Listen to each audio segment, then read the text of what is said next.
And I beheld another beast coming up out of the earth,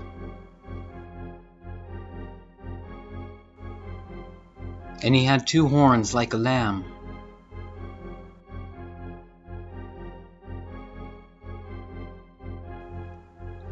and he spake as a dragon.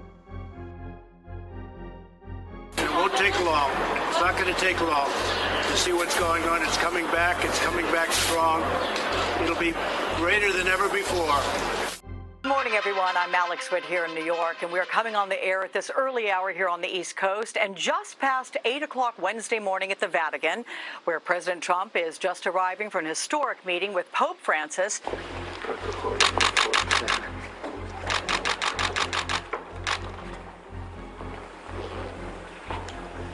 you. Thank you.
Andrew, we want to update you on a surprise visit that the president made just after those primetime remarks in the Rose Garden last hour.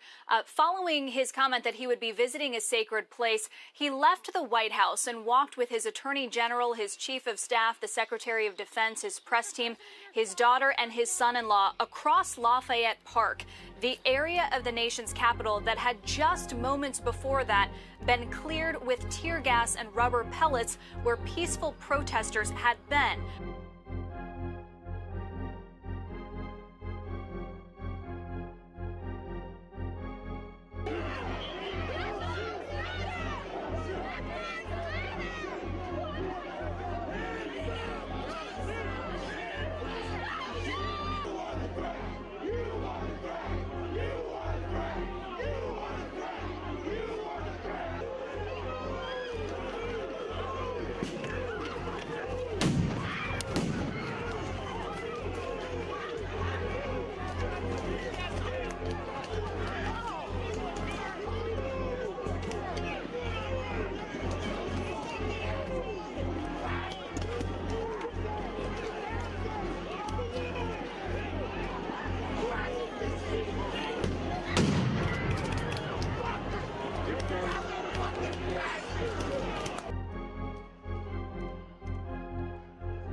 The president here is appearing in front of St. John's Church. It's known as the President's Church. Every president has attended services there. President Trump and his family went to a service on Inauguration Day at St. John's Church, and it sustained a fire overnight. The president's former director of national intelligence and ambassador to Germany tweeted that this is a moment of hope triumphing over fear, but intended or not, Andrew, this does send another message that the president is willing to do whatever is within his power to vacate premises as needed. Here he is returning to the White House in a pretty remarkable image, flanked on either side by law enforcement, followed by his staff after that visit to St. John's Church across the park. Andrew?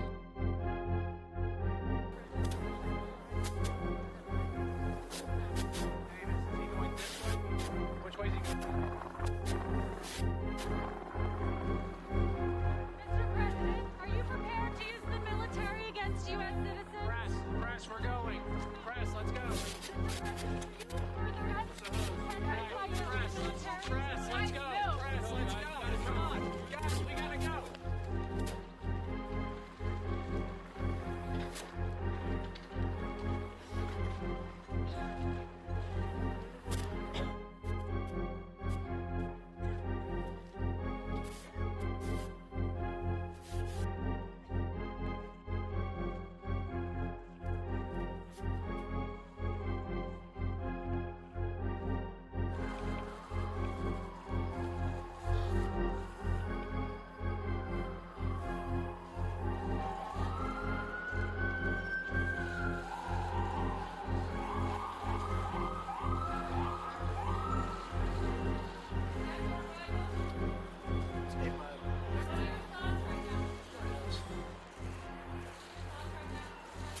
great country. That's my thoughts. Greatest country in the world. Great. It won't take long. It's not going to take long to see what's going on. It's coming back. It's coming back strong. It'll be greater than ever before.